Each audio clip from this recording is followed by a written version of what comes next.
नमस्कार साथियों, मैं मनीष भारती संस्कृति आईएएस में आप सभी का स्वागत करता हूं। साथियों, आज के PIB weekly current affair segment में आप सभी का स्वागत है और आज हम चर्चा करने वाले हैं 16 अगस्त से लेकर के 22 अगस्त तक जो महत्वपूर्ण मुद्दा पीआईबी में आया है उससे संबंधित क्या-क्या चीजें रही है जो प्रमुख है उस पर बात करेंगे। सबसे पहले जो बहुत चर्चा में रहा है इस सप्ताह अगर देखा जाए तो MQ-9B सी गार्डियन ड्रोन लीज समझौता जो कि भारत के द्वारा एक अमेरिकी कंपनी के साथ किया गया है कि एमओयू साइन किया जा रहा है और भारत की नौसेना को मजबूत करने के लिए हम चाह रहे हैं कि ड्रोन लाएं। क्योंकि देखिए पिछले कुछ समय से अगर आप देखेंगे तो लगातार क्या हो रहा है कि जो भी युद्ध हो रहे हैं उसमें कहीं ना कहीं ड्रोन को लेकर के बात की जा रही है। तो कुल मिलाकर के हिंद महासागर क्षेत्र में हम चाह रहे हैं कि हमारी स्थिति मजबूत हो पाए। इन तमाम चीजों को लेकर के रक्षा मंत्रालय ने एक अमेरिकी कंपनी है जनरल एटॉमिक्स, है ना, और इसका पूरा अगर नाम देखेंगे, हालांकि अगर न्यूज़पेपर वगैरह में आर्टिकल में पढ़ेंगे तो वो जनरल एटॉमिक्स के नाम से ही आपको देखने को मिलेगा। पूरा नाम जो है जनरल एटॉमिक्स एरोनॉटिकल सिस्टम इनक आपको यानी कि GAASI देखने को मिलेगा। अगर एग्जाम हॉल में आपके पास ये पूरा ऑप्शन रहे तब भी, ये शॉर्ट फॉर्म में रहे तब भी, या GAASI पूछा तब भी आप जनरल एटॉमिक्स के नाम से जाने जाएंगे। ठीक है, तो यहां पर इसके साथ एक समझौता होता है। ठीक है, अब ये समझौता जो हो रहा है किसके लिए? भारतीय नौसेना के लिए। अब इसमें क्या हो रहा है? MQ-9B सी गार्डियन हेल आ रहा है और ये लीज पर लिया जा रहा है। ध्यान दीजिए, इसके नंबर कितने हैं? 2, यानी कि 2 ऐसा हम ये लेंगे। और ये कितने दिन? एक तो है कि हम लीज पे ले रहे हैं, तो लीज पे ले रहे हैं तो कितने समय के लिए ले रहे हैं? तो 30 माह के लिए ये समझौता हुआ है। ठीक है, तो संभव है अगर एग्जाम में प्रश्न आए तो बहुत सारा चीज तो आपका यहीं से बन जाएगा। अब एक बात है कि ये लीज पर जो है तो पेमेंट कितना करना पड़ेगा, तो यहाँ पर 1943 करोड़ इसके लिए व्यवस्था किया गया है।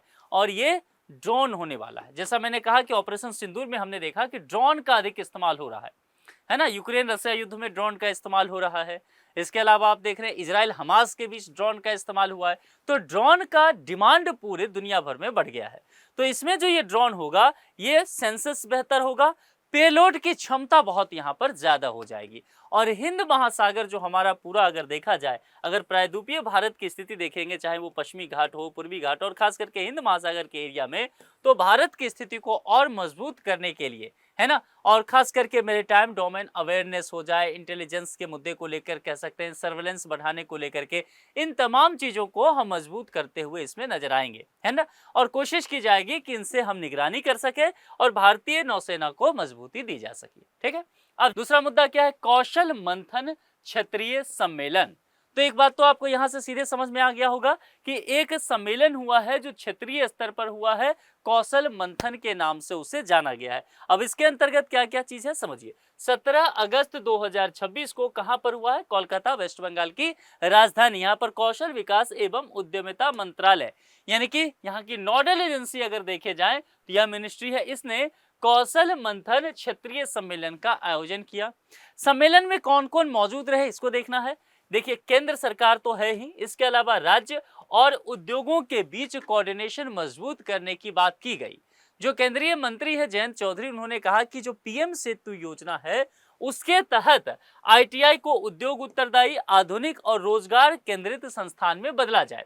यानी कि हमारे जो एजुकेशनल इंस्टीट्यूट हैं, खास करके आईटीआई को लेकर के बात इसके अंतर्गत किया गया, उसमें इस तरह की पढ़ाई कराई जाए कि आने वाले बच्चे मार्केट के डिमांड को समझ पाए। और इसके तहत आईटीआई क्लस्टरों को औद्योगिक गलियारों, एमएसएमई केंद्र, जो कि सबसे महत्वपूर्ण यही है अगर आपको विनिर्माण क्षेत्र में बेहतर करना है तो, और तकनीक जो समय के साथ आ रहे हैं और इसके साथ जो स्थानीय आर्थिक प्राथमिकता है, इन तमाम चीजों को जोड़ करके इंटीग्रेटेड कर दिया जाए ताकि भारत विकास कर सके। सोर यानी कि स्केलिंग फॉर एआई रेडीनेस। जिस तरह से समय के साथ एआई के तरफ हमारा झुकाव होता जा रहा है, पूरी दुनिया का झुकाव होता जा रहा है, तो इसके तहत कहा गया है कि 16 जुलाई 2026 तक 2.10 लाख से अधिक शिक्षार्थियों के नामांकन की जानकारी दी गई। और राज्य से जिला एवं राज्य कौशल विकास योजनाओं को स्थानीय रोजगार मांग के अनुकूल जो है मजबूत करने की बात भी कही गई। इसके अलावा मध्य प्रदेश के 600 ओबीसी युवाओं, ये पॉइंट इंपॉर्टेंट है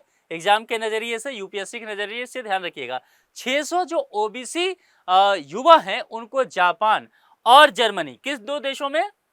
जापान और जर्मनी में रोजगार हेतु विदेशी भाषा, चूंकि वहां जाना है तो वहां की भाषा, कौशल और जाएंगे तो इन तमाम चीजों को लेकर के तैयारी वगैरह ये कार्यक्रम शुरू किया गया है। और ये कार्यक्रम पूरी जो है ये अगर देखा जाए तो यहाँ पर ब्लेंडेड फाइनेंस मॉडल पर ये आधारित बताया जा रहा है। तो ये भी ध्यान रखिएगा, इंपॉर्टेंट टॉपिक है। इस हफ्ते जो एक और टॉपिक आया है चर्चा में पीआईबी में वो है अपराजिता पारंगला 2026 ट्रैक। ये अभी बहुत इंपॉर्टेंट हो गया है और खास करके अगर देखा जाए जो एनसीसी के कैडेट्स हैं इनके लेकर के, तो किस मंत्रालय यहाँ पर आएगी, कौन सी मंत्रालय नोडल एजेंसी, रक्षा मंत्रालय। कौन से मिनिस्टर होंगे, राजनाथ सिंह। लोकेशन नई दिल्ली में एनसीसी के अखिल भारतीय बालिका उच्च ऊंचाई दीर्घ ट्रैक में अपराजिता पारंगला 2026 को हरी झंडी दिखाई है। ये 30 दिवसीय एक अभियान होने वाला है। इसमें जितने भी एनसीसी कैडेट रहने वाली है वो सभी गर्ल रहने वाली है। संख्या 28 गर्ल कैडेट का होने वाला है। नेतृत्व तीनों सेनाओं की महिला अधिकारी इसमें करेंगी और 250 किलोमीटर लंबा ये ट्रैक जो है कहां से, हिमाचल प्रदेश की स्पीति घाटी को लद्दाख के चांगथांग क्षेत्र में जोड़ने वाले ये पारंगला दर्रे से होकर के यहाँ पर गुजरने का काम होगा, जो बेहद महत्वपूर्ण है। इस सप्ताह जो सबसे अधिक चर्चा में रहा, संभव है कि आने वाले समय में यूपीएससी इस पर प्रश्न बनाए, वह है, कहा गया है कि कैंसर से लड़ने के लिए भारत के जो साइंटिस्ट हैं वो पूरी तरह से तैयार नजर आ रहे हैं और खास करके जो कीमोथेरेपी है उसको रिप्लेस करने की बात की जा रही है। और एक कहा जा रहा है कि एक स्मार्ट कैंसर ड्रग जो है तैयार किया गया है जिसका नाम RK-251 है। तो ये स्मार्ट कैंसर दवा क्या है, इसके संबंध में कुछ बातें समझ लेते हैं, क्योंकि यहां से प्रश्न पूछे की संभावना रहेगा। तो वैज्ञानिकों ने RK-251 नामक एक स्मार्ट कैंसर दवा विकसित की है जो कैंसर कोशिकाओं के भीतर सक्रिय होता है और स्वस्थ कोशिकाओं को कम नुकसान पहुंचाने के लिए इसे डिजाइन किया गया है। इसका विकास जो है IASST और IIT गुवाहाटी के वैज्ञानिकों ने किया है, दो एजेंसियों ने मिलकर के, और कैंसर कोशिकाओं में पाए जाने वाले रिएक्टिव ऑक्सीजन स्पीसीज यानी कि ROS इसका उच्च स्तर RK-251 को सक्रिय कर देता है। ठीक है, इसमें कहा गया है कि जब ये सक्रिय होता है तो फिर यह NBDHEX नामक कैंसर रोगी यौगिक मुक्त करता है जो कैंसर कोशिकाओं के अस्तित्व और उपचार प्रतिरोध से जुड़े लक्ष्य प्रोटीन को अवरुद्ध करने का काम करेगा। इसमें जो प्री क्लिनिकल स्टडी हुआ है इसमें देखा गया है कि ट्रिपल नेगेटिव ब्रेस्ट कैंसर यानी कि TNBC कोशिकाओं के विरुद्ध प्रभावी परिणाम शो किया है और यह अभी भी प्री क्लिनिकल चरण में है। मानव परीक्षण करने से पहले तमाम तरह के शोध कार्य कर लिए जाएंगे, तब इसको मार्केट में लाया जाएगा। लेकिन कह सकते हैं कैंसर से लड़ने के लिए एक बहुत बड़े आप कह सकते हैं लक्ष्य की तरफ कदम उठाया गया है। फ्रेंड्स ऑफ माय भारत पहल ये भी इंपॉर्टेंट है। इसके अंतर्गत अगर देखा जाए तो कहा गया है कि डिजिटल मॉड्यूल की घोषणा केंद्रीय युवा मामले एवं खेल राज्य मंत्री रक्षा खाड़से ने ब्रिक्स यूथ समिट 2026 और यह कहां पर, गांधीनगर यानी कि गुजरात में हुआ। इसका उद्देश्य क्या है, विदेशों में रहने वाले जो भारतीय मूल के छात्र हैं, युवा पेशेवर हैं और युवा, इनको भारत से जोड़ना, उनके कौशल विचार अनुभव को विकसित भारत के से साथ जोड़ना है। हम जो कह रहे हैं कि 2047 तक हम जो है एक विकसित देश बनेंगे, तो बाहर रहने वाले युवाओं से हम क्या लाभ ले सकते हैं और भारत से वो क्या सीख सकते हैं, इन तमाम चीजों को जोड़ा जा रहा है। फ्रेंड्स ऑफ माय भारत के रूप में पंजीकरण कर अपने यूथ क्लब से एसोसिएशन की जानकारी साझा कर सकेंगे। शिक्षा, पर्यावरण, स्वास्थ्य जागरूकता, आपदा राहत और सांस्कृतिक संरक्षण जैसे क्षेत्रों में यह एक तरह से स्वयं सेवा के अवसर मिलेंगे।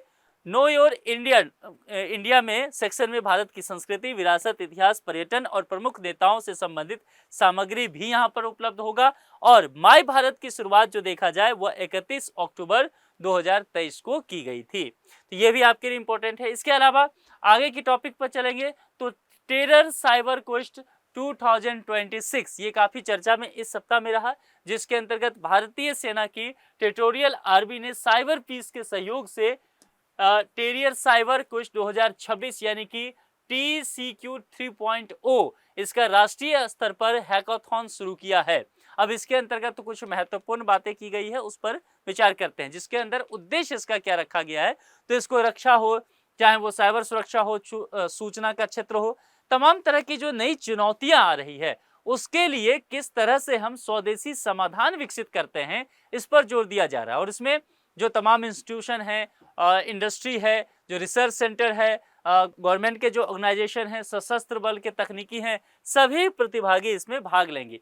प्रतियोगिता के 3 ट्रैक हैं, जिसमें एक बग हंटिंग होगा, जिसमें साइबर कंपनियों की या कमजोरियों की पहचान की जाएगी। एआई कवच है, जिसमें एआई आधारित खतरा पहचान करके और उसका स्वचालित सुरक्षा करना है। और क्रिएटर चैलेंज है, जिसमें डीप फेक, फिशिंग, इसके अलावा जो है ऑनलाइन धोखाधड़ी, दुष्प्रचार, इसके खिलाफ ये जागरूकता अभियान भी इसमें शामिल किया गया है। तो कुल मिलाकर के अगर देखा जाए तो इस सप्ताह ये तमाम टॉपिक जो है काफी चर्चा में बना रहा है और संभव है कि यूपीएससी इस पर प्रश्न पूछ सकता है। तो कुल मिलाकर के आपको इसको अच्छे से तैयार कर लेना है ताकि आपके एग्जाम के नजरिए से ये बेहतर हो सके।